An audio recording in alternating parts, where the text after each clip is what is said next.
Hey everybody, this is Ben Smith, and I'm bringing you my partner today. So I wanted to really introduce Jordan Dumars directly to you.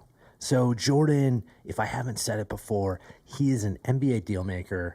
He played basketball at Michigan, the legendary powerhouse Michigan. He played overseas.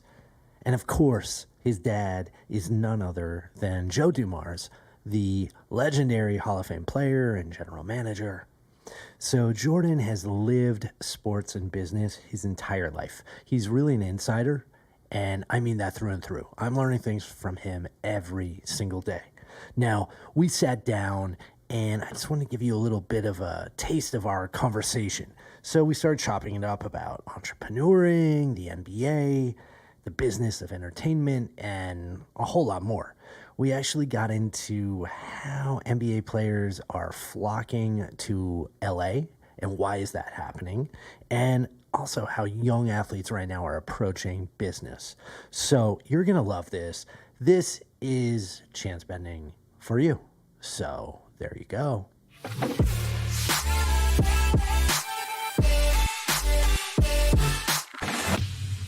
Once again, JD, what's up? My guy Ben, what's going on, man? So what happened? What happened on Friday night? Yeah, man, it's a live music event. My guy Calvin Truitt puts it on. Heavy into the music scene around here, like live band, jazz, R&B, conscious rap. Think of a guy like Common would be there, or Jill Scott would be there, or Erykah Badu would be there. Or, So conscious. Yeah, constant. Mind you, all three of those legends that I just said, they weren't there, but They were not. It's that kind of vibe. People who aspire to be like them. You're like, there's a lot of people who look like Erykah Badu here. Right. Yeah, that's true. That is true. You see a lot of Erykah Badu impersonators around here. But yeah, so my guy Strick from back home, rapper. He performed. Yeah, he performed. He did a few of his songs. So we all kind of run in the same clique from back home, and he was coming out here anyway to visit me for a few days, and it just so happened this thing was going on. I was with my barber who puts it on, and I was like, yo, my guy who... Where did you find this barber? Mutual friends out here. The barber universe is small. You know? Me and all my friends need haircuts, so we kind of just trade contacts. So for the record, JD's been out here for, what, about a year? Yeah. And so how long did it take to find the barber? Man, you can't waste no time finding a barber. I need a haircut every week, so that's one of the first things I found when I came out here. Yeah, so tell the people how did you get out here? What, like, give us the story of your march out west to LA. Yeah, so technically I've been out here for a few years. Like my senior year, I was flying out here every other week, doing business and networking out here. That was in 2013. Spent a lot of time out here just traveling back and forth while I was finishing. You were like 19 years old or something in 2013. Right. But yeah, so, and then from there, as I continued to play basketball, I would train here during the summers. A lot of my friends made it to the NBA, and as you know, the NBA community, I'd say 70% of the NBA community spends their off season in LA.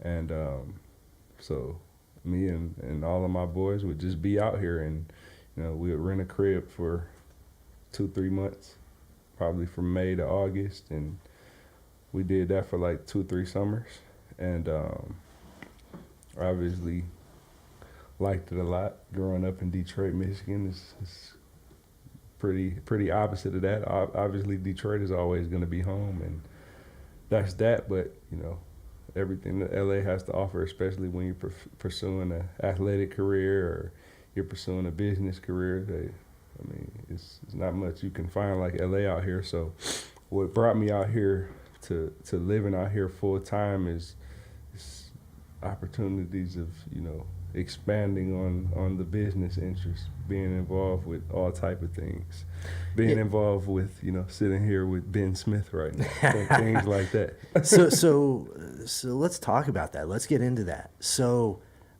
we know that for ballers, for NBA athletes, LA is becoming a home. Yeah. Why is that? Walk people through that. I think it's multifaceted. I think that when it comes just down to the core of what the main job of an athlete is obviously being able to perform athletically. You have a boom of health industry innovation going on in LA. You find a Soul Cycle or a Rise Nation on every corner. So you easily accessible to training your body to be the best it can be. I'd say some of the best trainers out there, personal trainers, strength and conditioning coaches are out here. And then from there, obviously, if we go into the boom on YouTube, whether it's the Rico Hines run, whether it's everything that's UCLA, whether it's the runs that are going on in Santa Monica, the runs up at LMU. I mean, you can't duplicate the ability to find pickup games because Paul George, James Harden, Russell Westbrook, KD, the upper echelon of the NBAers out here, and then all the aspiring players, whether it's Devin Booker and D'Angelo Russell and whoever it may be, everybody is out here. So between being able to find the runs to be able to compete and get better in, and being able to take care of your body with the latest innovations of health. I covered strength and conditioning, but the best physical therapists out here. SRLA is out here. These runs are epic. I mean, these pictures are leaking out now during the summer, and you just see incredible, like, you're like, man, this is like Batman teaming up with Robin. Like it's everybody playing everybody. Yeah. What's have you seen, what's the best one that you've seen? UCLA. UCLA's the run. Yeah, UCLA. That's anybody would tell you that. Yeah, like a secret gym there. I mean, it's not so much a secret anymore, but yeah, it's John Wooden's original gym. It's known as the recreation gym for the school now. The official basketball team doesn't use it. They have their own practice facility, but they use it in the summertime when, all the NBA stars come through. And it's a guy named Rico Hines who runs it. He's a former UCLA player. Man, we got to get Rico here. We can get that done. Let's get Rico. Yeah. So, and what's the best matchup you've witnessed in the summer, personally? Have you seen something dope? So, when you say best matchup, are you considering that a battle or a domination? Oh, wow. You tell me, man. You tell me. Yeah. So, battle-wise, a few summers ago, in the gym with Russell Westbrook, Anthony Davis, Joel Embiid, those were some pretty epic times. Wow. This was before Joel Embiid came onto the scene. This was during one of the off seasons where he just came off of an injured season, so he hadn't even played yet. So, he was still like a mystery. It was People a mystery. didn't know if he was like for real or It was just a like mystery.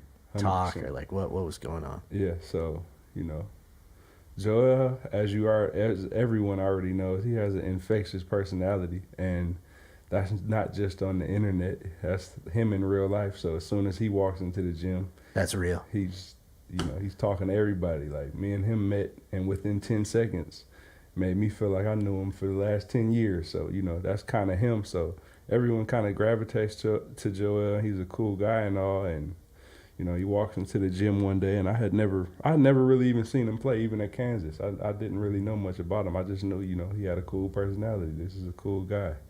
But we step onto that court, man, and it's not even like he was playing against, an NBA guy. I think it was an overseas kid, but He was matched up on you, mean, yeah, in this. Yeah. He was playing against a overseas pro. It's comparable in size, about 6'10", 260. Somebody not a slouch. Yeah. And when I tell you Joel put on an embarrassing performance in terms of how he embarrassed this guy, Yeah. I was like, okay, this is the best center in the East right now. And this Yeah. was like summer of 2015 before he had Damn. even played. So I feel like you have this, like you of all people, you have this view, like you knew that, right? Where the rest of the world was like, man, is this guy for real? You know, like he was drafted. I saw him at Kansas. I actually thought I'm going to toot my own horn. I thought he was amazing at Kansas. Okay. I shot, you know, he was showing flashes here and there. Like, who is that, man? Right? But you get to see all that. Yeah. And that's LA. Yeah. You obviously witnessed, you know, a talent like Joel Embiid. How do you personally identify talent? Like, what's your process? Maybe you can also walk through people, you know, a little bit of what you're doing now every day. You're working with NBA talent. You're working with athletes. You're the man behind the scenes. Tell the people a little bit about what you do and how you identify talent. I think it's layered of how I go about it. I think that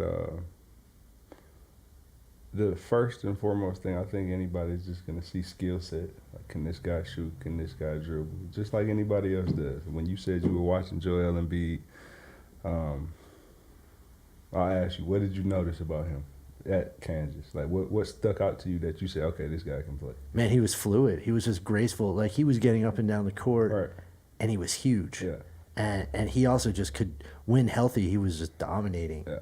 Dominating. Like, there's a certain, like, for me at least, and everyone will be like, of course, but when I saw KD in college, that was like something I'd never seen before. Yeah. Occasionally when you see guys who you're just like, all right, I've never seen this before, that's when I know they're going to be incredible, you know? So, I mean, just like anybody, if anyone has somewhat of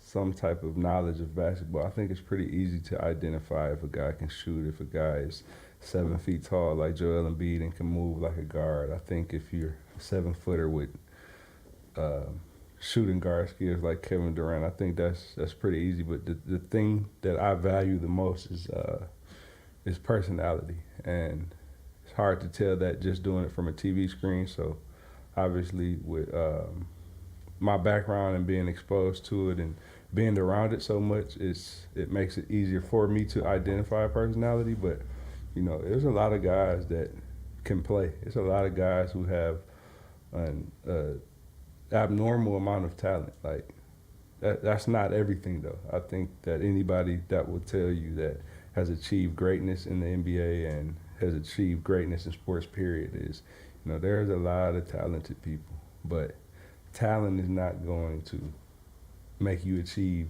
all the accolades and awards that you want. It's heart, determination, focus, all the cliche shit that people say, but it's real.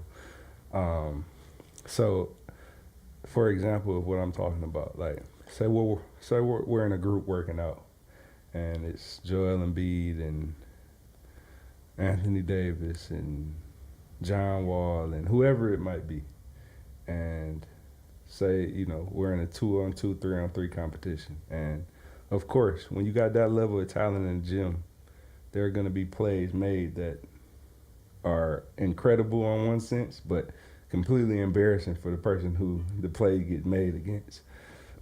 That's a good way to see personality, to see response to adversity. So if Joel goes in and dunks on Anthony Davis and embarrassing and everyone starts yelling in the gym, and AD just shuts down the rest of the day and doesn't want to play hard, okay, AD is incredible, but all right, that's something to be aware of. You're watching for that. Yeah, that. Now, don't get me wrong, that didn't happen, and AD probably would turn around and dunk back on Joel. AD, if you're watching or listening, please don't take JD's comments personally. No, that's my boy. AD, he's a real one. So that was just an example, but that's what I'm talking about. Like, for me, my process is identifying personality. Like, I'm in the gym this summer with Alonzo Trier. Immediately within 2 to 3 days, I'm saying, okay, this kid has it. Before, when he had absolutely no draft stock, and he never had draft stock, he didn't get drafted, I did not care what anyone said. I spent 2 straight months with that kid. Everything that he's doing in the NBA right now, I'm not surprised at all. You just have it. Like, when you can come to a gym for 60 straight days, and the level of intensity is as high as it is for him, the way he approaches working, and it never lowered one day, I'm like, okay, that's different. You can't teach that. See, I love it. So, JD's referencing Alonzo Trier, the rookie phenom with the New York Knicks, who just an incredible story. It's something that you and your dad worked on this summer. Yeah, absolutely. Right? Look, everyone knows I'm a Tucson fan. I'm an Arizona fan, so I've been watching Alonzo for a long time, 3 or 4 years, and I have to be honest. Most people in Tucson would get frustrated with Alonzo. Yeah. Right? Like, he was a controversial player for Arizona because some people felt like, he didn't pass enough. Yeah. He was out for his own. But what you're saying is you actually identified some of those skills, those traits, and realized that he had a ton of potential. The work ethic, the engine was just there. Yeah. And so that meant other things could happen. 100%. So to piggyback off what you're saying, I'll tell you a story. Me and my high school coach have a special relationship where we're always debating basketball. He's a old school basketball fanatic that lives and breathes this every day. So he's long time, got 2 decades worth of high school basketball experience back home in Detroit, and that's kind of what he pays attention to the most. He identifies 7th and 8th graders and follows them throughout their whole career. He's the guy that LeBron James is a 14-year-old and he has a name around the Midwest area. Mass is driving down to Ohio to see a 14-year-old play. That's how much he puts into it. So he knows these kids at the grassroots level, and he identifies the ones he likes, and he follows them all the way through. So that's kind of who I get a lot of information from, because I know Mass probably has. What's his name?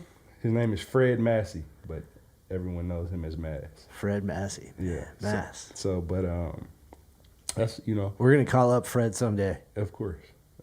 He would sit and talk to us for hours. But so long story short, this is one of the kids. Alonzo Trier is one of the kids he always followed. And he most of the time, me and Mass are not going to agree on who can play and who can't. Mass likes a certain type of player, and I like a certain type of player. And it's, just friendly banter, like just going back and forth, arguing. You know how sports is. Yeah. I like one team, you like another team. Like, that's kind of how we go about it. So, in this particular case, though, I was serious. Mass kept telling me, like, man, this kid, Alonzo Trier, Arizona, he's the one. I'm telling you, I followed him since he was in high school. Seattle area kid, moved around to different high schools. He can really play. I might have saw him play one time at Arizona. I'm right with you and the rest of the Tucson faithful. I didn't see it. Yeah. I was just like, this kid forces it.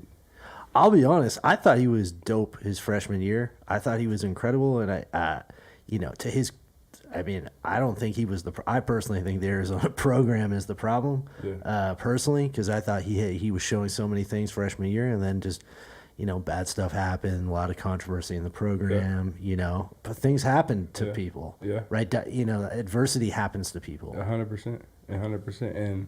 And it's funny that you mentioned that, because I'm about to get to that point with him. So, first day I met Alonzo was probably the end of this past March. Unfortunately, they got bounced out of the tournament pretty quickly. He declared a few days later, and he was off to the races trying to get prepared to go to the NBA. So we got linked up at the end of March and spent a day in the gym with him. We were working out and worked out for like 45 minutes to an hour. I walked up to him immediately after the workout. And this is just, at this point, like, I'm like this with everybody, but, these younger kids coming in, I just try to get straight to the point with them. I walked straight up to him. I said, hey, man, I'm not going to lie to you. I thought you were terrible. When we got linked up, I wasn't even thinking too much about this. Like, I of course, I'm going to give any kid a chance, because it's not about that. If you're a good person, you're a good person. Yeah. And Joe is. So I gravitated to him, though, because of the way he approaches the game. And then I just sat back and really got to look at his talent, because a point to what you're saying is college basketball isn't for everybody. It's a completely different game than the pros. They don't have a 3-second rule. You can clog the lane all day. There's no space to show your ability to create space create for others, create your own shots. It's a systematic game where you have to run 30 seconds of shot clock and pass the ball a bunch of times. And, it's more team oriented and focused. The kid's name is ISOZO. That is his Instagram handle. I mean, there's no debating that. That's his persona. Like that type of game, that type of flow, that's, everything isn't for everybody. So, there's been so many kids that go to college and you don't get to see what they can do because the game is not set up like that. But I'll go further. I would say that that's not just athletes, right? I think what we're finding in 2018 is like college is not for everybody. Yeah. Like you can get an education, but it doesn't mean like you are ready for life or you're ready for the big leagues. That's a fact. Right? And so it's all about the focus, the determination, your habits, and grades or university doesn't really have anything to do with anything. Yeah, that's a fact. I agree. But yeah, so to wrap the point up, I just agree with you. I didn't see it at first, and that happens sometimes. I know several people like that. Like you're not always gonna see it right away. Some certain situations don't put people in the best light to show exactly who they are, and he's an obvious case of that. He, like you said, a lot of controversy around the kid. Somehow doesn't go get drafted. People aren't willing to take a chance because of the question marks around him. And we sit here today, November 5th, 2018, and he's putting the league on notice. Yeah, man, he's making big news. Yeah, right. So. If you haven't followed, undrafted. Tearing up the NBA in it. I mean, not tearing up the NBA, but 100%. but making a difference on a young team that's winning more already than I think people realize. Yeah. And it's exciting. I mean, what I would say, hey, look, I'm a startup guy. I think that what you're identifying, it's an awful lot like startups. Yeah. And that is if you're trying to find, in my world, they call it product market fit. Which is if you're selling something, you want someone to want it, and then when that locks in, then you can just keep selling it forever. And in order to be successful, you basically have to go try over and over and over again, and the teams that win are the teams that try over and over and over again until they win. Yeah. And if you just do it once, if you just try 1 attempt, 2 attempts, 3 attempts, maybe you hit. But it's like a lottery ticket. Right. But it's the teams that work over and over and over again. And I think that's what Zoe is doing, right? Like this is a guy with a battery. Yeah. And he's working until it fits. Yeah, 100%. 100%. We talk about that all the time, Ben. Like so many parodies and so many similarities within startup tech world and sports. Like, you get these brand new juicer companies that Yeah. are supposed to, set the world on fire, and you get these brand new lottery picks who are, they're gonna transcend the position, and 6 months later they might be in the G League, and 6 months later, Startups out of money. right? So Juiceros, you're like, wait a minute. right. And then on the flip side of it, you get a controversial company that comes about and everybody's doubting it, like, oh, this isn't gonna do anything, and boom, we might be IPOing a year later or something like that. Yeah, it's exciting, man. I feel like that's why we see eye to eye. Yeah, absolutely. And I think that's all going down, to bring it full circle here in LA. Yeah. Right? I think that's why the NBA guys are all here. I think that's why startups and technology and fashion and content, we're all ending up here in LA. Yeah. And that's what chance betting is. Like, we're sitting here, we're like, look, we've got to get to the bottom of this. Yeah. We got to talk to people and make sure they understand. There's some pretty big trends going on right now. 100%. I think the guy who just put the stamp on that is, the top dog in the game. He can say whatever he wants to. LeBron James came out to LA for a reason. Yeah. Yeah. Yeah. If LeBron comes, is like, yeah, something's going right. Made sense, though. I mean, from a basketball perspective, who wouldn't want to link with a legend like Magic Johnson? You got a cool guy like Rob Pelinka there in the organization. Is Rob a good guy? Yeah. Yeah. Michigan guy. That's my guy. Yeah. I like Rob. Luke, been around the game forever. got youthful energy on that team. So it made it easier with the organization trending upward. Yeah. But yeah, I mean, with the opportunities and everything that he wants to get into in the film and content game, like it's a no-brainer to do that. And it's just to your point, man. If the leader of the game is going to do that, I think everybody else is going to follow. Not necessarily coming to play for the Clippers or Lakers, but having roots in LA and What's your KD prediction? You have a KD prediction for us? It's going to be interesting. I definitely don't think he retires a Golden State Warrior. I don't know if that means he leaves this summer or he continues to sign one-year deals and leaves the following summer, but I definitely don't think he's going to end up being a Warrior. I think to piggyback off just what I said, the leader of this generation and when it comes to hoops, he made his Miami move, controversial move, and, he came back to Cleveland and did it. Then he moved on to LA. I think we're just in the time period where, guys aren't going for the traditional, I'm going to stay with the same team for 15 years. Like, it's a big world, and, why not plant roots in multiple different cities? So if I had to give a prediction, though, I think the New York thing might have legs. Why wouldn't you? I think I'd compare that to what I just said with LeBron. If you got a Magic, a staple in the game, and a legend like that to link with and pursue greatness with, why not? I mean, I saw Zoe and KD on the same team. Man, that's a lot of buckets. my guy Scott Perry is over there. That's family. So that's right. You're not gonna find too much of a better GM than that to link with. You're gonna be taken care of. My guy Fizdale is over there. I mean, that's right. If you got Scott Perry and Fizdale in a big time city like New York, Scott Perry and KD have roots together from their Seattle days. So here's my take.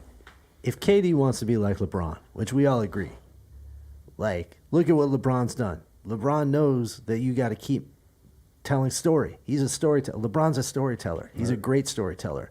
And KD, yeah, sure, he has all the multimedia and the investments now and the Golden State and this, but the story has to keep going. Yeah.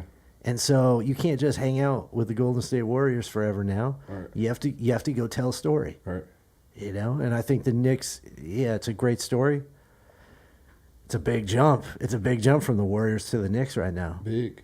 But if somebody's going to be able to do it, it's going to be him. That's probably the top 10 player ever. You think the Clippers have any chance? With KD? Yeah. They have a chance. Same thing. I think all of these guys are becoming aware that, it's not just about the city. It's about actually, because, everybody from the outside thinks, he's going to play in LA. He's going to play in Miami, New York, all these great cities. You better hope that you have somebody within that organization who you can trust, that they know what they're going to do, and you have the right support staff around you. Now, granted, it's funny that I mentioned those three cities. Those all have legends who you can trust that you're going to be involved with the winning culture. You want to go down to Miami? You got Pat Riley down there. You want to go to New York right now for a change? We got Scott Perry and Fizdale right there. 2 former NBA champions. Get it. LA, both teams. You got Magic Johnson and you got Jerry West there. So, I mean, I think these guys are putting an emphasis on that. Like, the guys are tired of the days of going to play for these guys who are guessing and acting like they understand what it takes to win, but then 6 months later, the relationship is spoiled. People aren't speaking to each other, and fingers start pointing, and that's a big emphasis that I think guys are valuing at this point. Going somewhere that somebody within the organization understands them and are going to carry out the vision that they want to be a part of. So, yeah, I think there's haves and have-nots. Yeah, and you see organizations that are, they're just next level, yeah, right? Oftentimes they're in the bigger cities, yeah, right? The most desirable cities. And, the point of chance betting is we're talking to the athletes, we're talking to the entrepreneurs and the business people that are part of that change. And I think that they're the ones who you want to be around them, and they recognize the opportunities, and it's a have and a have-not situation. Yeah.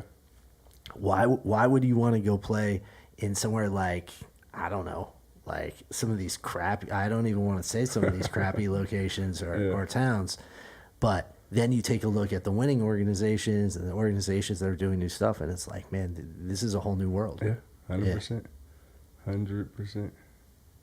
So, JD, we got a lot of stuff going on, man. A lot. Yeah. We're gonna bring a lot of stories. Yeah. We have a lot of at bats. Yeah. All right, let's do this. Let's do it, man. All right, man. Good talking. For sure.